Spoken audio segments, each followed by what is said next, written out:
The story of Jacob and Esau, found in Genesis 25 to 33, is one of sibling rivalry, deception, and eventual reconciliation. Jacob and Esau were the twin sons of Isaac and Rebekah, with Esau being the firstborn. However, even before their birth, God revealed that the older would serve the younger, a prophecy that shaped their lives.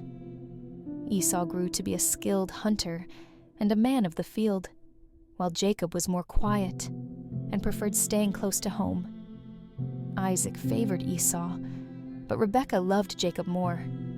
This favoritism set the stage for conflict. One day, Esau came home famished, and Jacob took advantage of the situation by offering Esau a meal in exchange for his birthright, the special privileges of the firstborn. Desperate, Esau agreed, showing disregard for his inheritance. Later, with Rebekah's help, Jacob tricked Isaac into giving him the blessing intended for Esau. Disguising himself as his brother, Jacob deceived his nearly blind father. When Esau discovered the deception, he was furious and vowed to kill Jacob, forcing Jacob to flee to his uncle Laban's house. Jacob spent many years with Laban, marrying Leah and Rachel, and amassing wealth. Eventually, he decided to return home.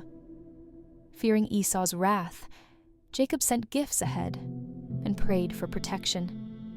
When the brothers finally met, Esau surprised Jacob by embracing him in forgiveness. Their reconciliation was a powerful moment of grace and healing.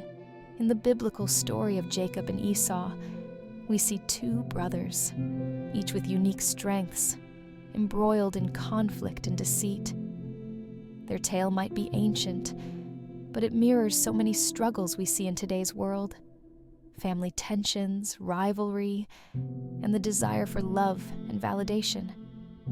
Let's dive into how this story speaks to our modern lives and the timeless lessons it offers.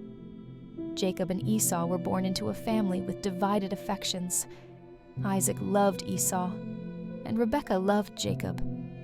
Today, we often see the effects of favoritism or perceived favoritism in families. Maybe one child feels like they're living in the shadow of another, or maybe siblings compete for the attention of their parents. Jacob and Esau remind us of how deeply this kind of division can hurt and create lasting wounds. In Genesis 25:29 to 34, we see Jacob persuading Esau to sell his birthright for a bowl of stew. On the surface, it seems almost laughable. Who would give up something so valuable for something so trivial? But think about today's world. How often do people trade long-term benefits for short-term gratification? We see this in impulsive decisions, whether it's spending money we don't have, neglecting our health for fleeting pleasures, or sacrificing relationships for temporary gain. Esau's mistake is a warning. Don't give up your future for a moment's satisfaction. Later, in Genesis 27, Jacob, with Rebekah's help, deceives Isaac to steal Esau's blessing. This act of betrayal leads to years of separation and fear. How many of us have faced betrayal, perhaps by a friend, a coworker, or even a family member? In a world where trust can feel fragile, this story shows the consequences of deceit, but it also reminds us that even broken relationships can be restored. Fast forward to Genesis 33, where Jacob and Esau meet again after many years. Jacob, expecting anger and vengeance, is met instead with forgiveness. Esau runs to Jacob, embraces him, and they weep together. This moment of reconciliation is incredibly powerful. In a world so divided, politically, socially, even within families, how often do we extend or seek forgiveness? The story of Jacob and Esau shows us that healing is possible, even after the deepest wounds. So, what can we learn from Jacob and Esau's story in our lives today?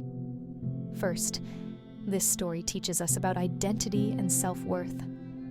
Jacob spent so much of his life trying to prove himself, trying to earn what he thought he deserved. Many of us do the same.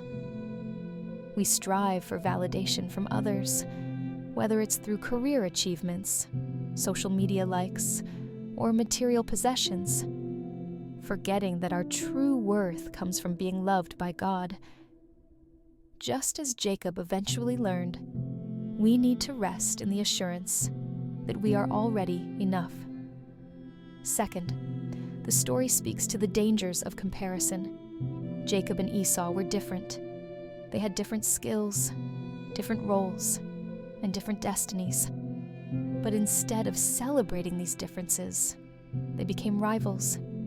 In today's culture, comparison is everywhere.